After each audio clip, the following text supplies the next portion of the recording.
It's our first guest for the EFA podcast, and Rensha Bouwer, who's sitting here next to me, also happens to be the owner of Providence Pantry. But before that, by way of introduction, Rensha has been in New Zealand for, about 15 years? Yes, that's right. 15 years over from Durban. Yeah. And your history previously has been in the arts, but when you came to New Zealand, you took a bit of a shift, a pivot, and you went into food. And that's right. Your culinary expertise is not to be denied. I happen to know that you've been a head chef at several restaurants. Some of those are quite well known, but the reason we're here with Ewan today is to talk about the quality of food. And I for one, find it fascinating that you have award-winning pies, which you should tell us more about, and also that for some of the best meat products I've ever had, you're a vegetarian. Yes. And Ewan, you must be excited to have Rensha here. Fascinated. Like I go to the shop all the time. We buy cheese and we buy coffee and we go into evening meals and go away nearly popping from eating far too much with this lovely food and, just talk, listen and go, yeah, we're on the same page here. And definitely the cheese evening we had there was fascinating to know where all these different cheeses come from and the different ways they were, whether it was sheep's cheese, goat cheese or whatever, and how you explained it. And I thought, here's a lady on my page. So when Stephen said, we should ask her, and I go, yeah, I think that's a really good idea. Yeah, I'd like to take credit for having Rensha invited because she's my daily coffee supplier as well. Oh, okay. But I think you also mentioned it as well because we've been talking on the podcast for quite some time about quality of animals and, everything from the salad that they're eating is the various types of grass and the life that they've lived, but right down the chain to, as you mentioned in your audiobook, when you were with Cambrian Meats years ago, the quality of those carcasses going through the production line were visibly different from others. They looked healthier. They'd had a better life. What is it that you look for in your source for your meats? There's a lot that goes into it. First of all, I just want to say thank you for having me here. And that cheese night was actually what cemented us in terms of being able to talk to each other about the quality of what we eat and the origin. So that was a remarkable evening, and that's what's brought us together as like-minded people. Yes. So the end line, which is probably where I am, and Ewan is probably the beginning line. So I feel like there needs to be congruence between the two people. In the world of cooking, in the restaurant world, it's often compromised because of things like availability or prices. And also, unfortunately, a lot of chefs tend to ignore the well-being of the animal. Take for a point something like foie gras, which I think should be banned, and anyone who uses foie gras should be shot and killed on the spot, really. I think you better explain to those of us who don't know how foie gras is made. So the farmers get geese, and the geese get caught in cages, and they have steel pipes the size of the geese's throat, and the steel pipes are forced down their throats with fat. And that is the life of the goose, with a steel pipe forcing the fat into its body, because foie gras, of course, is the fatty liver, which makes a beautiful thing to eat. But the animal, I mean, it's inhumane beyond belief. That's an extreme example, but there's many of that out there. So coming back to where we are, we want to have, in New Zealand particularly, wherever you live in the world, it doesn't matter. But here we have pastures, we have farmers who have conscience. We should be able to get our food from farmers who have grown up their animals, fed them beautifully, and looked after them through their lives, right through the transportation process until the abattoir. And then for people of the end people like I am, we should be able to, first of all, access that, use it legally, so that when it comes to things like home kill, we can't. And there's reasons for that. I do understand that. You said before, off camera, that you can't choose the highest quality of meats. It's not available to you. That's a bit alarming. So in the restaurant industry, we have big suppliers. We do also, sort of, it's a chain line really. But those suppliers have a captured market, and they can supply the meat or whatever other ingredient to us at a price, and it comes from a pool. So you don't really know where that pool comes from. I can buy 90 cl beef from this company, but I don't know what the origin of that cow is. So what we're looking, and that's what we do in the world of cooking. This is affordable. It doesn't matter where it came from. I can put it on my menu, and I can sell it at a price that I can still pay the bills, which is really important. But if I really want to go for example, if I could use Ewan's cows, it has to go through a licensing process. It would cost more than your run of the mill would has to. And so is it feasible for us to use that? Also, am I going to compromise my ethics? Because then a pie becomes $20. Yes. You know, like, And that, yeah, and this is where the issues we talked about in the past is that, you know, as a producer, I was producing cattle.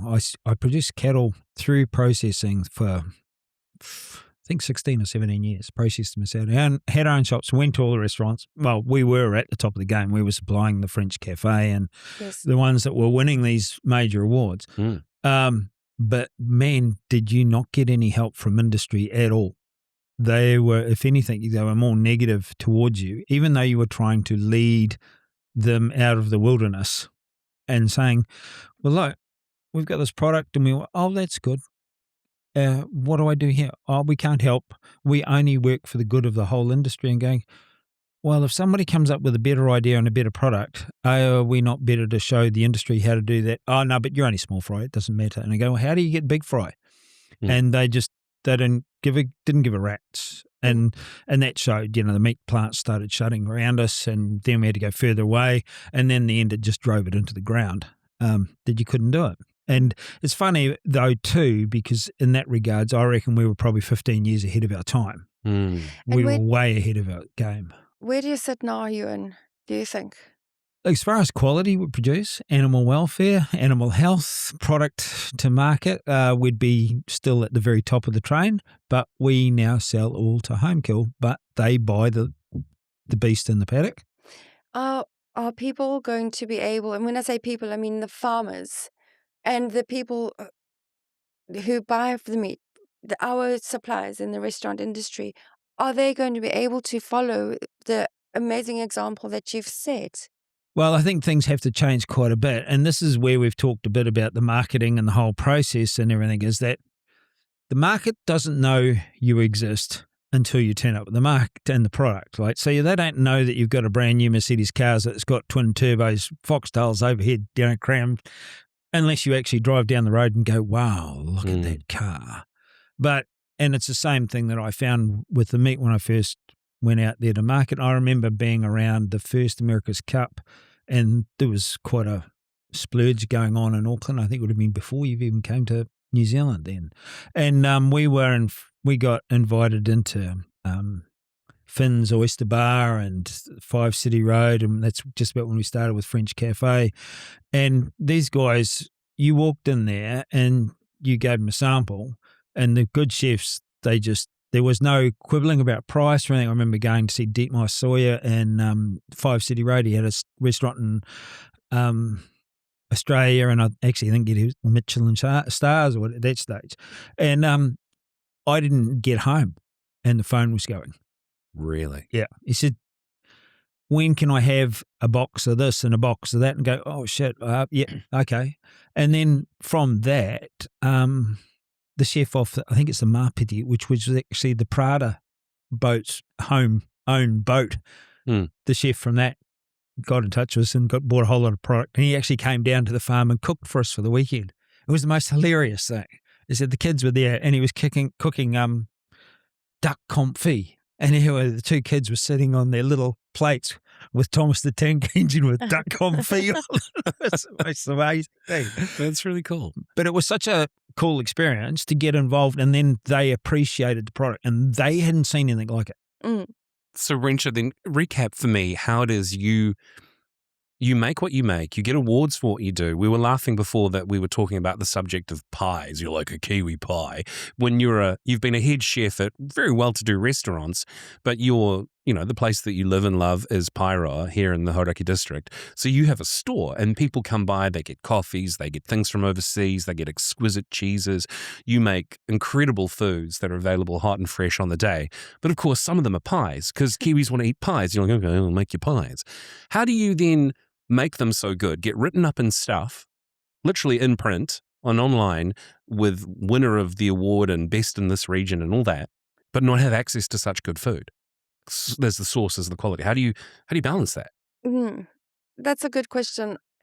Well, it was a journey for me when I first arrived here. I had actually no idea really what I was going to do, excepting that I wanted a shop where I could make available to people the ingredients that I love to cook with and the food that I love to eat and what I think is good for us. And I had literally never made a pie before in my life.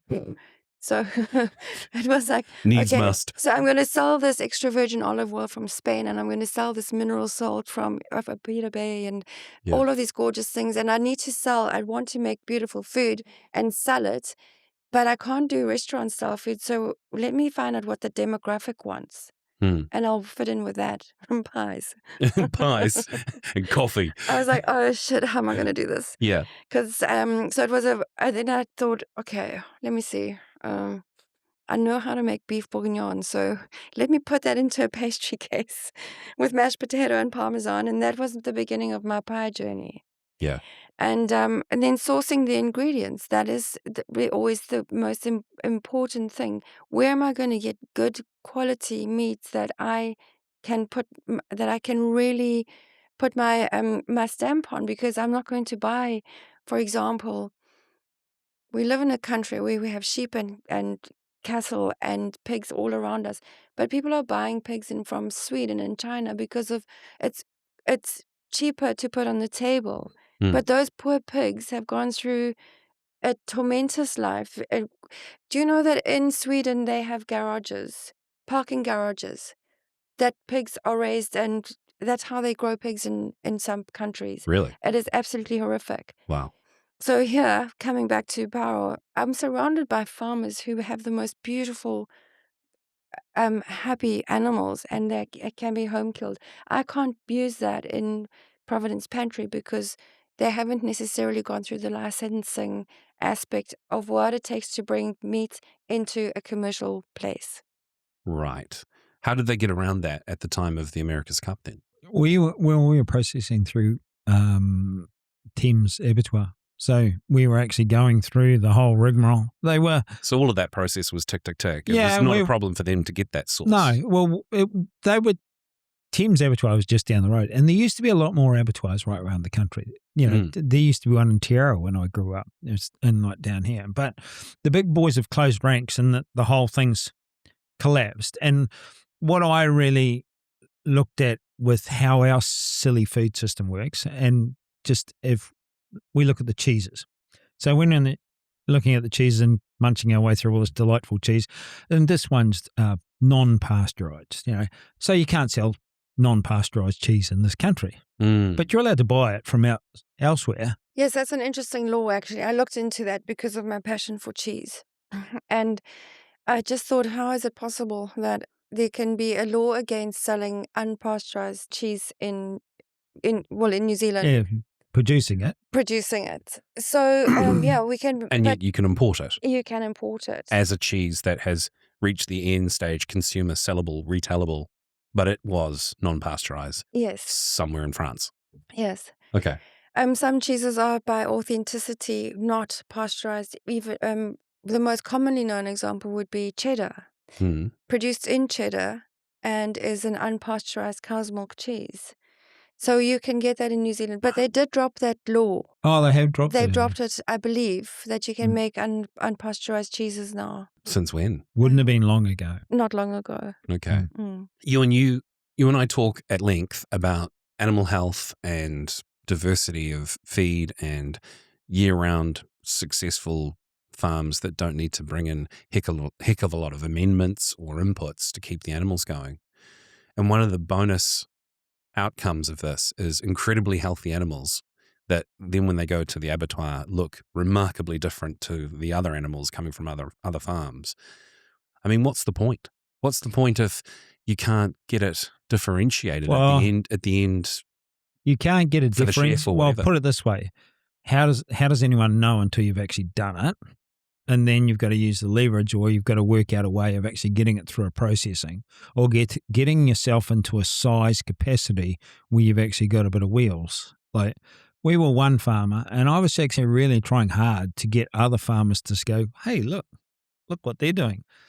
And people are very reticent and stand back and they wonder what you're up to and do you believe in this? And like, we don't know about this guy, because there's been lots of sharks in it. And I mean, my reputation out there in the farming sector is somewhat different. Yeah, sure.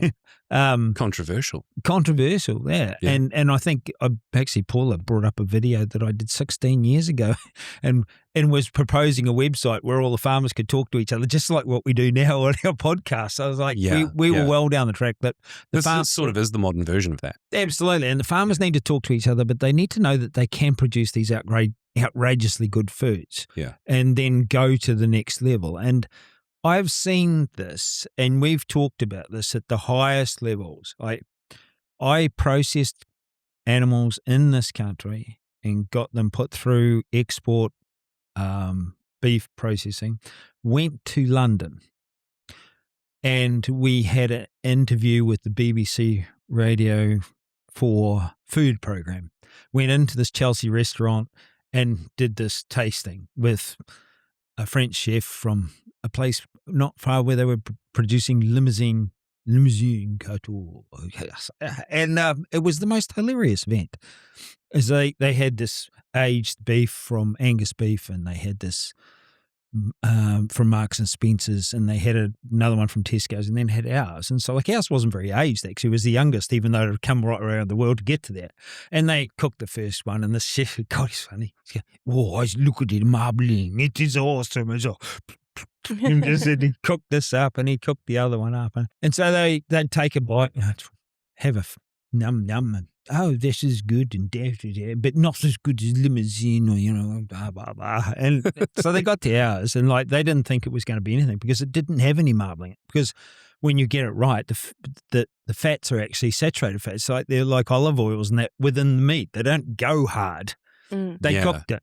We've discussed that too in the past, that marbling isn't necessarily the sign of great meat. No, it's not at all. Anyway, I got one piece of that steak. The rest of them were scoffed by the chef and the interviewer.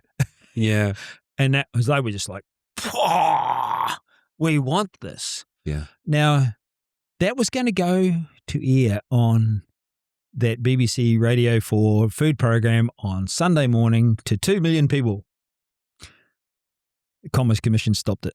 The New Zealand Commerce The Commission. New Zealand Commerce Commission stopped it. What on earth is their game? Well, what on earth? That was what was going on. What are they playing at? That was the whole thing. It was like why would they want to stop Kiwis being successful? Well, that was in the midst of the soil debacle with Probites and what I'd found about the electrical side. So the food industry closed, like big business. Basically, that was evidence you were right. Yeah, the thugs had moved in. And so here I was trying to create an opportunity to show there was a market over here. And honestly, the prices at the time was ridiculous. Like it was going to double up the price of the beef, and it was just bonkers what was available.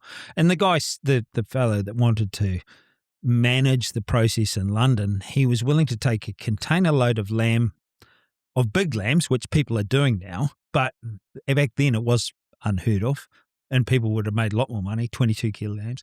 And he was willing to pay for the middles of the cattle the same as what they pay for Scottish beef. Wow. With Scottish Angus, which was at that stage the creme de la creme. And so it was shut down. And so people don't realise how much our industries are so clamoured. And I get your point completely. When, you've got a couple of big food, transport operators, they come around and they've got this, and this. And basically we're all eating the same ingredients, apart from the chef's ability to actually mix and match, find something a little bit different here and there to bring their little bit of magic. But I know from my time with dealing with chefs, if they can get the little bit of magic at the start, You go for it. You do, don't You you? do, absolutely do go for it. Yeah. Ewan, you made an interesting point earlier, just getting back to the abattoirs, that there were abattoirs in Thames and into Ottawa, so they were very close. So live transport was not as much as an issue No. for the animal, whereas now it seems like there's this globalization thing where everything is like the small industries and local accessibility has been completely shut down. Everything has to be forced into big conglomerates. Is that right? Absolutely. Yeah. Like I can still remember going into town in Tierra with Dad with a trailer load of sheep, and that he might have been doing it for raffle or something, for something the school did. So we didn't process them at home, but it wasn't exactly difficult. You turned up with a trailer and you gave them a sheep, and the next day you got them back, and they virtually didn't have any stress. It was as quick and easy as you could possibly be. But the cost of these whole process is the killer. See, like the reason that Silver Fern Farms is in Tierra at the meatworks now is actually because of that little abattoir. Because of existing use and resource consents, they stayed there, and therefore they didn't have to reapply. If you want to go out and start an abattoir and do all this stuff now, you can kiss goodbye to $1 million straight away. Mm-hmm. So they're kind of grandfathered in. Yeah. Right. And so it's nailed. And like the one in Thames, I know that there's been a caveat put upon it from the people that sold it, which Auckland Meat Processors was, that you can't be used for an abattoir again. So like they do these manipulative processes, and then they use the likes of the inspection process and all the costs. Now, some people are, I know there's one in Cambridge, there's another one in Hawke's Bay. There are some small ones. There's one down in Queenstown. They've boutique butchery type things, but they're not actually expensive to build.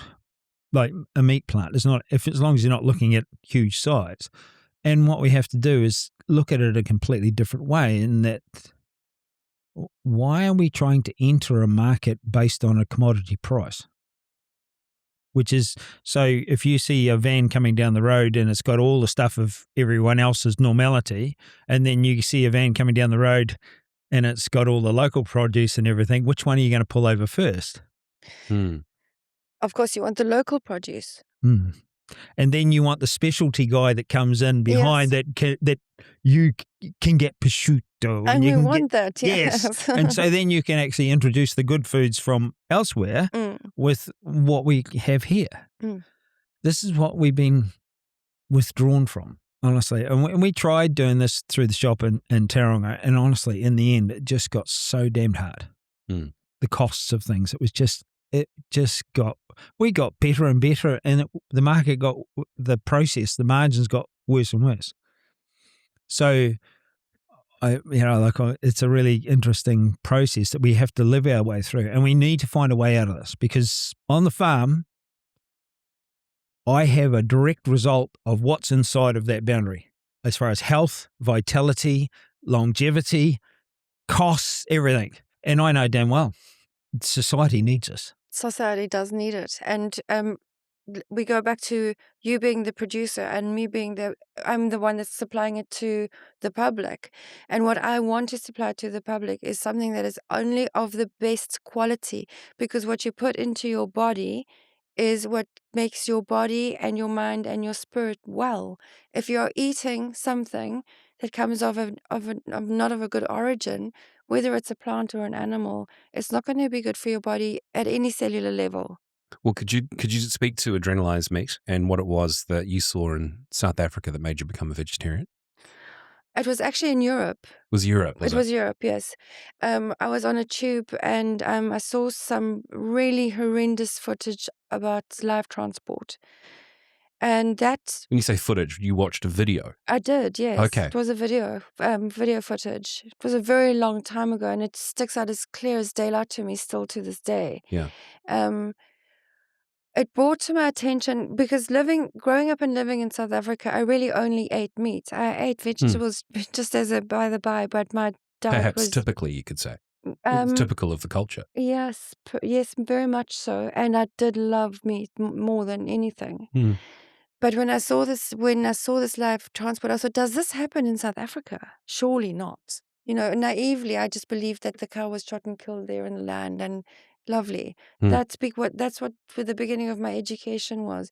Since then, I haven't been able to eat meat because as compassionate people as we are, the pain and suffering is something that I don't think anybody should ingest into their body. When an animal is transported, they go through enormous stress. You'll know that, Ewan. Some of them die in transport of heart failure, of suffocation, many reasons. Those that do survive arrive at the endpoint at the abattoir. The adrenaline has completely saturated their bodies. When they get slaughtered, these animals are in such distress that the meat that they render, that you harvest from that carcass, is just loaded with adrenaline. And then the carcasses go through 10,000 or 20,000 volt shock channels. So the meat is shocked after that. The process is awful. I don't believe that anybody should be eating anything that has gone through that level of harm and torture.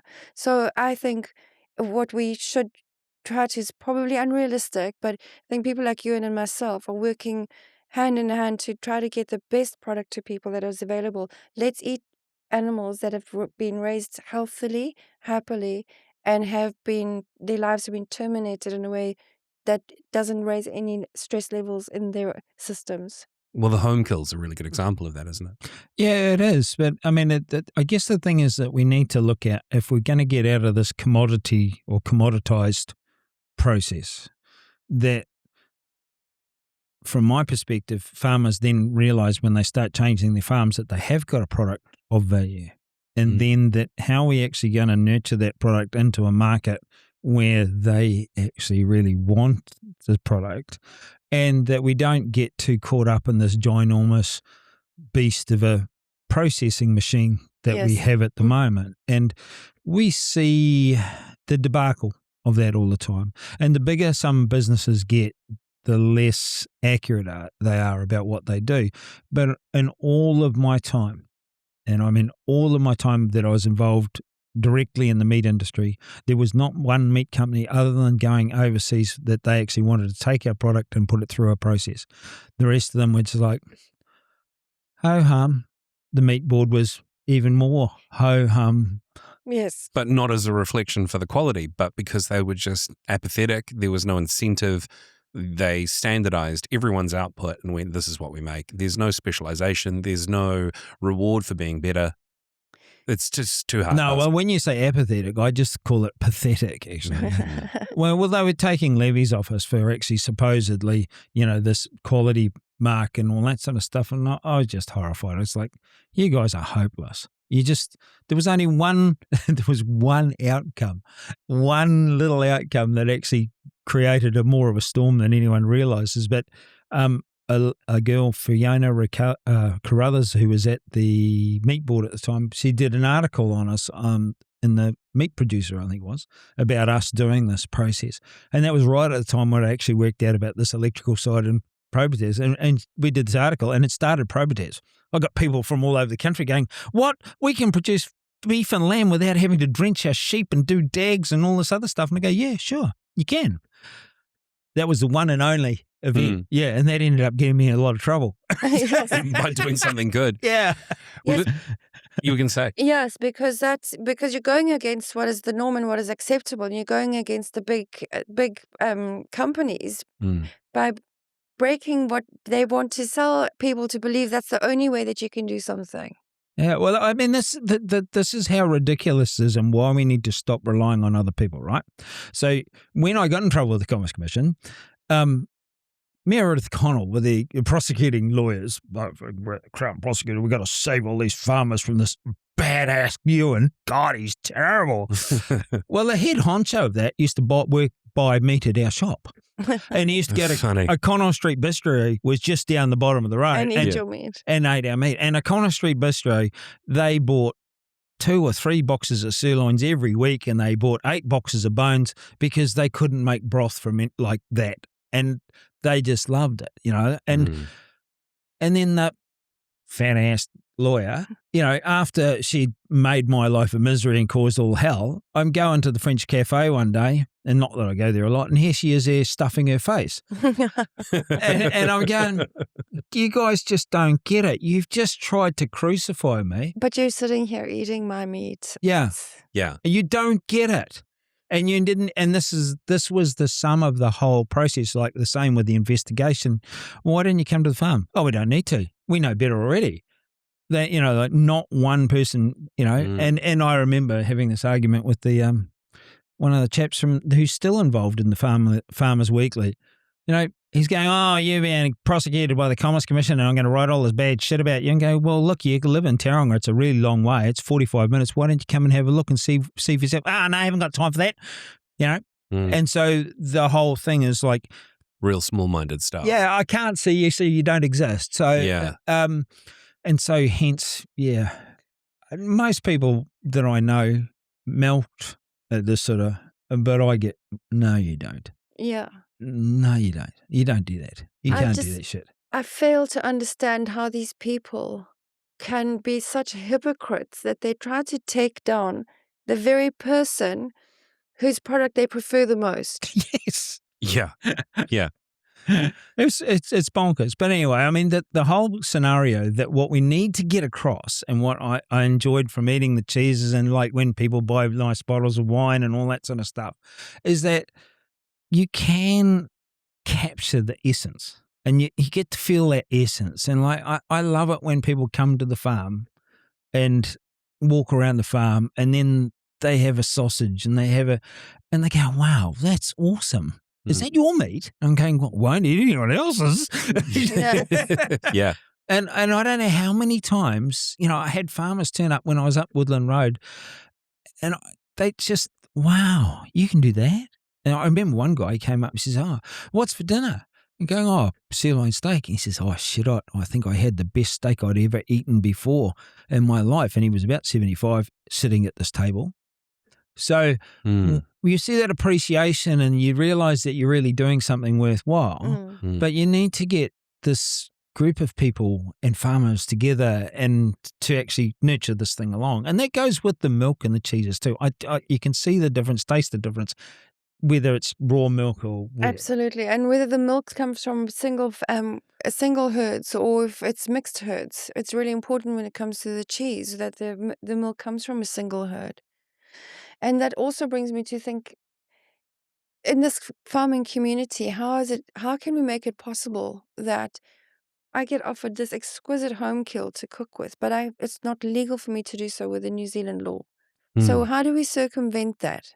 Well, we have to find a way. Like the people that we use for the home kill and that, they know more about the health of the animal than any meat inspector. And they say, oh, well, he's not qualified.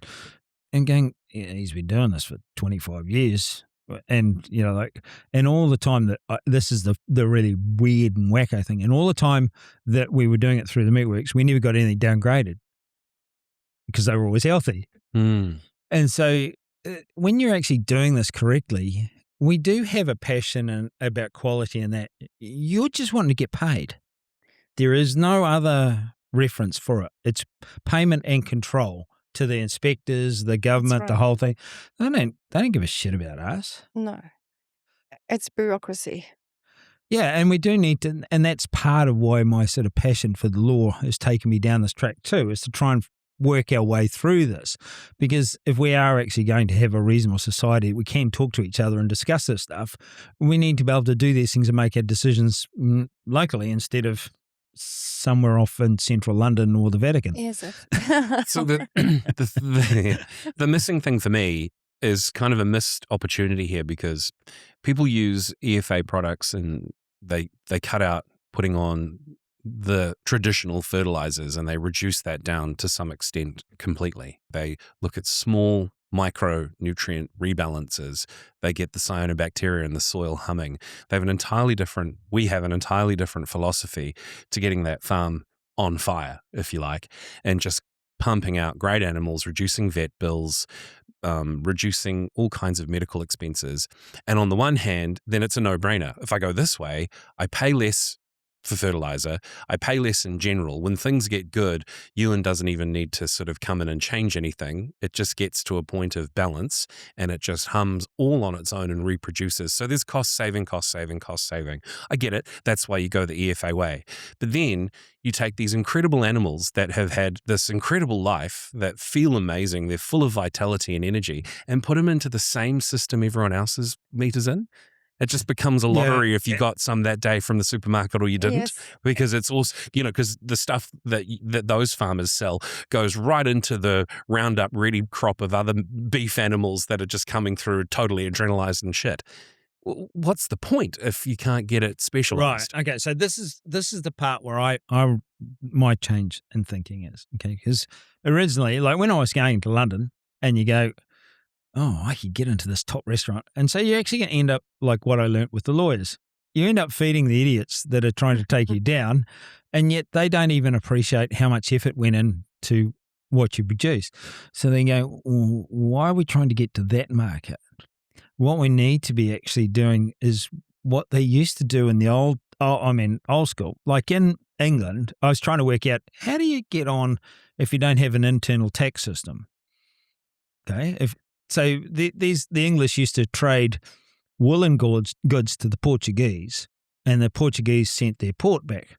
So there was no tariff either way, because there was an equal and opposite amount of goods being sold and returned, okay? But the French, you want to bring French wine into England, you had to pay because you bastards wouldn't buy anything off us. Right. And so you end up producing a product that you go, there's a bit of a reciprocal requirement here. So we got to find out the people that actually have stuff that we want and that they want from us. It's not a financial, like you produce something awesome. And like I just use the example of BMW cars, okay? Mm-hmm. And he goes, oh, look, if I go to BMW and say, man, that leather in those cars, you need a few of them. How many hides would you like? Oh, I don't know.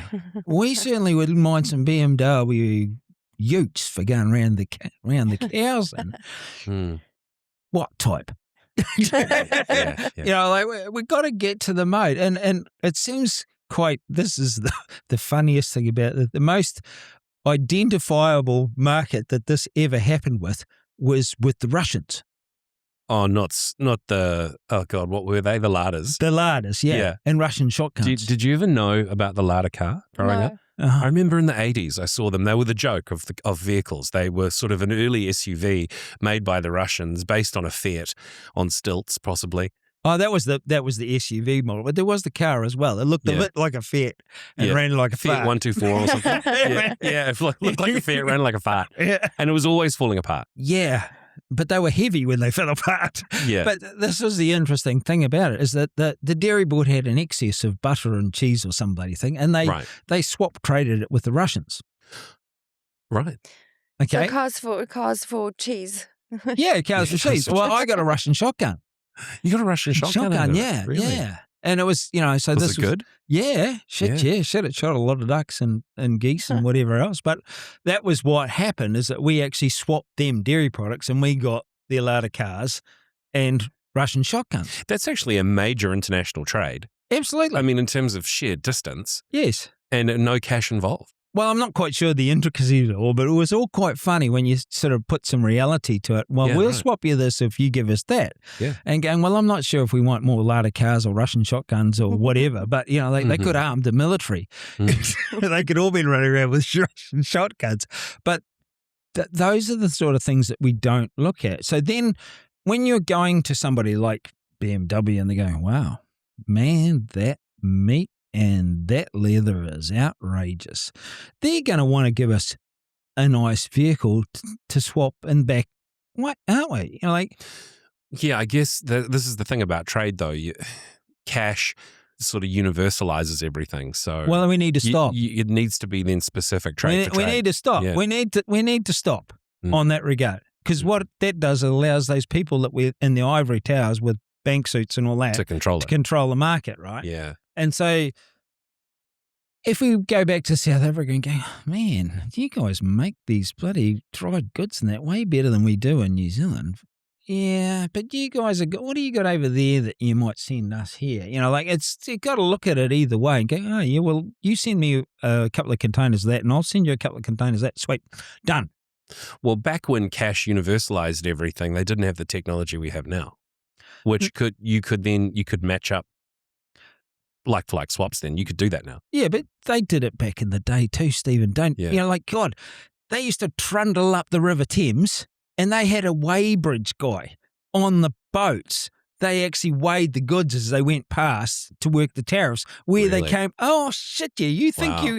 and their ledgers were just incredible. If you think that it all needs to be, you want to see some of the, like it's mind-boggling. We think, oh, no, we're way ahead of them. And going, oh, you've got one or two things to learn about old trade and how it used to go about. Mm-hmm. And so this is the part. It's like, hold on here. We used to send lamb frozen 100 years ago to England. Amazing. Yeah. And Yeah. just look at the shit cars they sent back. Yeah, that's right. Thanks for your Morris Miners. Yeah, well, look at the shit beef and lamb that we sent them. Like this equal care and attention both way. Mm-hmm. That's what's right. And so like, if I look at it in a farming perspective and going, I think most farmers will recognise, we used to get a Toyota Hilux, my old Barry Crump and his... Mm-hmm. Four-wheel drive was probably the most universal farm wagon you could get. Simple, easy to drive. Yeah. Not much went wrong with it. Okay? Yeah. We can't get anything like it now. Nothing at all. Like everything's got too much this, that, and the other thing. Yeah. But if most farmers could get access to a similar vehicle that went well, was really cheap, they go, yeah, that's what I want. Okay, so what we are sitting here at the end of the world waiting for what the world puts out. But if you went to the factory or to Toyota and you go, what have you done with all our Toyota, dies? And, they're still sitting out the back. Can you do us a run for a couple of thousand? Oh, hell no. Oh, what if we give you so many tons? Oh, yeah, okay. Mm. This is the mentality change we have to get to. Mm. And that's not centrally driven. That money thing's a centrally driven operation. Yes. And you can see the fuss that got made about, the Reserve Bank only came out a few weeks ago and they said, oh, look, we're going to have more cash terminals and more cash in our society. Have you seen the kerfuffle about that? No. Oh, the Crown Law are picking up a stink. It's not in statutory provisions. They can have this. Oh, no. And so they don't want access for people to be able to trade amongst themselves. Really? Yeah. And the Reserve Bank actually wanted it. Yeah. Well, that goes against what I would have expected. Well, I think it was a bit of a spanner in the works. Yeah, good on them. So these are the sorts of things, like if Rensha wants products and you're willing to back the supplier of those products. So like if you came to the farm and you go, wow, yeah, I'd like that animal. And then I'm like, okay, this is the way we do it. You can come and watch and do this. Yeah, that's really quality specs. And then, your clients, and you can say, I got my meat from here, and this is the quality spec that I run. And we stand behind that 100%. Well, then that would change everything. Mm. Exactly. And this is what we're being stopped from doing. Mm. And that's what, going back to how do we go around that? That's the path we need to figure out. Yes. Yeah, I mean, in that scenario, every day of that animal's life is a good day, including the last day until maybe just the last minute. Exactly. And then that's kind of the food chain we would want. And well, in my situation, I don't even want them to know. Yeah. You wouldn't want them to know, of course not. No. Well, you've cared for them, they're important to you. And also the thing is what we were talking about, you were talking about going to London and the French cafe and all of that kind of going on. But really, you set the bar. So it doesn't need to go to London. It doesn't need to go to Paris. The bar is right here. Yes. The bar is set here within us in our local environment. This is where it begins. And this is how we can take it forward. Funny, some of the things we're talking about might be an outcome of the fuel crisis. If things get bad, we might have to look this way at shifting things up. And then trade becomes more of a reality. Yeah, Well, trade, a real pivot. like this is some of the older historical stuff in the law and trade that I've found quite fascinating, not having done history at school because it was rather boring. But when you start to see that the trade was supposed to be on the superfluities of what you produce. So like once That's you had... a great word, superfluity. Yeah, once you had more than what you wanted. Superfluous. Yeah, you had more than what you had and needed. And then you go, well, okay, let's go trade. So then the idea was to find something that you wanted that you didn't have. And so that you looked out on yonder year and going, and in today's world with the internet and everything else, and go, is anyone out there? Yes, I'm out there. Yeah, would you like some of this? Ooh, Yes, please. Yeah, and you'll get a response for sure. Yeah, absolutely. And really quickly. And so what we have to do is have a systemized approach that it's, like it's easy for people to learn how to do this, how to contact with people, but based on having that beautiful community and lovely food and what we live at home, then we go, oh, look, we've got some extra. And they go, oh, we can't produce that. We'd love that. Yes. But I've got this, Mm-hmm. and you go, oh, I want some of that. Mm. And that just makes a lot of sense. I mean, it just, there's so many things that are bonkersly wrong in this world, Stephen. It's like, I'll give you a really good example. The old loader we had that we sent down the South Island? Oh, yeah. Yeah, it cracked the head and it sort of like, done a bunk. Up here or down there? Oh, here. Yeah. Right. So anyway, the mechanic says, oh, I know someone that can get those. And he went, blah, blah, blah. And would you believe it? In 2 weeks' time, we had this head for this loader that came from America, fully set, ready to go, put on it, $4,000. I just couldn't believe it. I fell off me. I said, what? You and I don't know if 4,000's a lot or not. It is nothing. It's not in relation to these In relation to these things, this is nothing. Okay. No thing. Okay. Yeah. But because that's not regulated. Because it's not a regulated market. It's not controlled. It's not been You can make it happen. That's what the definition of free trade should be. Yes. Yeah. But if you want an aircraft motor, times it by 20. Sure. Okay, because it's a regulated thing. Oh, you might fall out of the sky. We've got to keep you safe. Yeah, and you know a thing or two about aircraft because you fly. That's right. And so the thing is that when you get intervention from people saying that we're doing this on your behalf, you can genuinely say that they're not. Yeah. Okay. Really, they're just clipping the middle ticket. They're not even clipping, they're thugging it. They've got a hammer and go. So that comes back to the point where Rensha is looking for this beautiful food and the ability to get it, to put it to people. And that's where I go back to the farmers and go, look, we have to produce it. Then we have to get our heads together. Because once you've gotten past what you need, we need to know how to get that to the market without being controlled by the big thugs. Now, this, in the law side of things, oh God, I'll have to find the name of this thing. They actually outlawed this type of agriculture.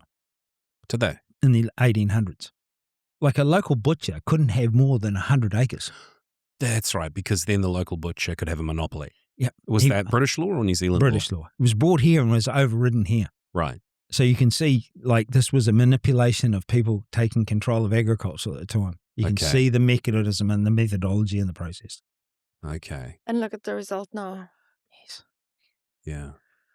And we can't say it's all bad in that regards. A lot of things have happened in agriculture to make us seriously more subtle, attuned, proficient. But then we need to take that part, what we've got now, and actually tune it up with good nutrition, animal health, like quality and localism. Yeah, Yes. we could really produce incredible products that were a cut above by allowing a specialization within the outputs. Yes. You've made regular grade meat because you have a sort of a regular grade farm that uses regular poisons and fertilizers. Okay, you're here, you're at C level. Then there's B level and A level. I mean, I think it was Ross on a visit to his farm a few weeks ago, and we talked about how farming processes went, who said off camera, and if Ross is listening to this, forgive me if it wasn't you that said it, but I think he said, did you know that our regular milk is viewed under international standards as equivalent to regenerative or organic milk in the US? Because we're already that good. And now here we are saying, you know what, we could be so much better, but penalized for our excellence because the meat boards and the milk boards, I suppose, and the places that collect have no specialization difference, or as far as I can tell as the dummy of this podcast who asks sort of the questions, do they exist? I mean, do they in any form? Have I got this right? I think to give you the best example of how we have homogenized our market is that we had these brands for the dairy company and they've just sold them to a French company. So, lactoless or something. oh, God, Yeah. something less. Yeah. But the thing is that a brand is supposed to reflect the product. Mm. So obviously, if you sold a brand and somebody else was willing to buy it, it reflected standardized goop, Yes. which I thought, what an awesome thing. Mr. Liss or whatever over there has bought out and paid all these farmers. Come on, farmers, get your shit together. Let's make a new brand. Let's do something really good. This is the opportunity moment for it. It Is the opportunity moment. It is. Whether they will or not, it's another.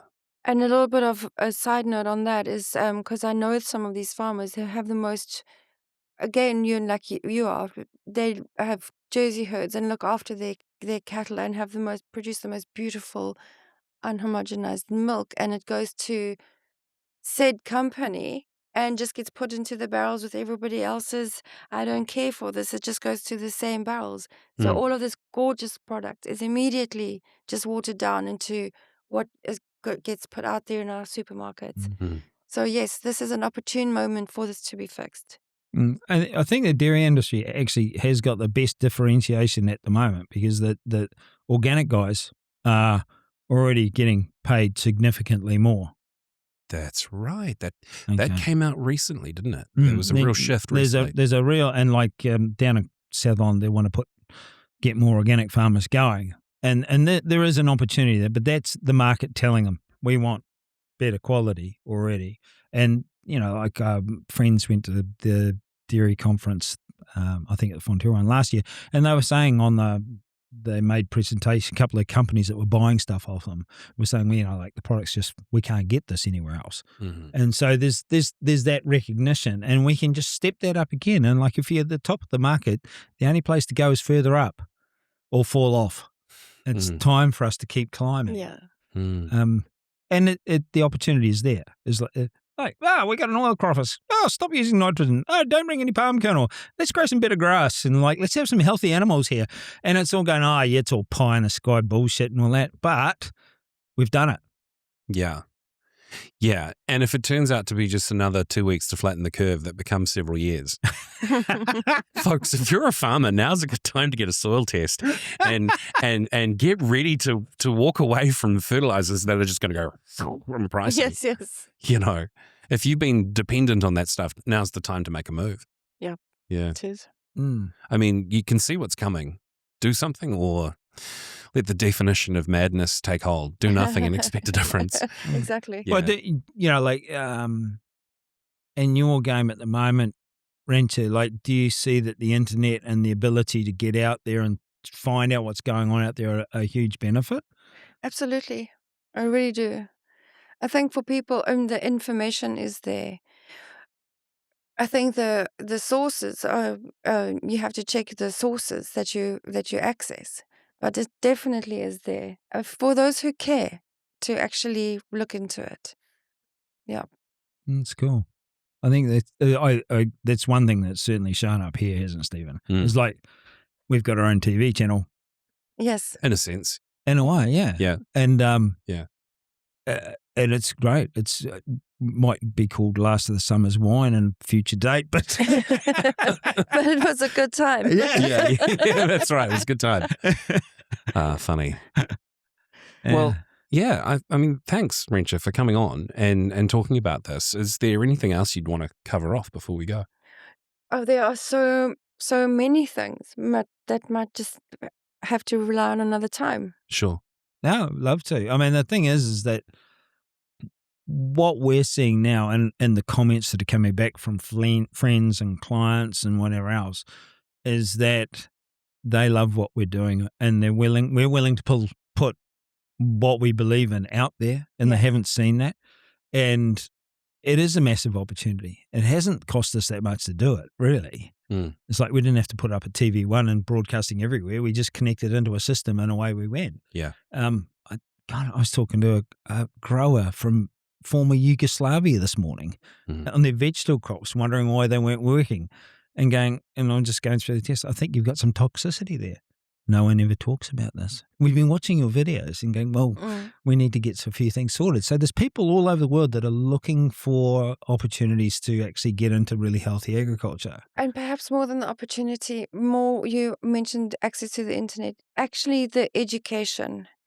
It's a real privilege to be so close to you in locality, in physical location, and to know that this is actually a reality and something that we need to pursue. And for somebody who comes from where I am, it's an enormous relief to know that I'm not just on my side naively and ignorantly believing that this exists, but there's somebody who's hardcore, true to the values, and is not going to give up and stick to it. So thank you for that. Oh, thank you. It's a pleasure. I mean, it is pretty cool watching what's going on. Yeah. It is, and it's a little bit humbling when somebody will come, I've been watching you on Facebook, and you wouldn't know who they were or anything like this. But we've made an impact. Yeah. And when you see the clients come back and, oh man, life's a bit easier. Oh, the thistles went away, or this, that. It's like life's changed for them. And I know what that felt like on the farm as I see these changes. And certainly some of the changes I've seen this year, even in our own place, still gives me excitement. Like, it's getting better. It's still getting better. Well, to wrap things up, Rensha, where can people find Providence Pantry, and what are you famous for selling this week? Still pies. Still pies. But sure, if you want a wheel of cheese from France, this is also the place to go. Yes, I'm really trying to get people to become more familiar or more, come and get the cheese. The pies are a second after the cheese. Sure. Providence Pantry is in 22 Belmont Road in Paro. Right. And the main street. Yeah. And we sell pies, but the cheese is much nicer. But the coffee's good, the fish pie's good, the beef pie's good, the beef and red wine pie's good, the beef and cheese, I quite like that. And hopefully very soon, the red beef and red wine will be made with Ewan's animals. So oh, fantastic. Even better, yeah. Well, if you like this sort of stuff and you're enjoying the podcast, then please do us a favor, like, subscribe, comment, and share with a friend. Yeah, and if you feel like you've got something to offer, give us a bell. You might be able to come and do the podcast with us. We're always looking for good guests. We're always looking for interesting people out there like yourself. Thank you, Rensha. Thank you very much. Cool. Awesome.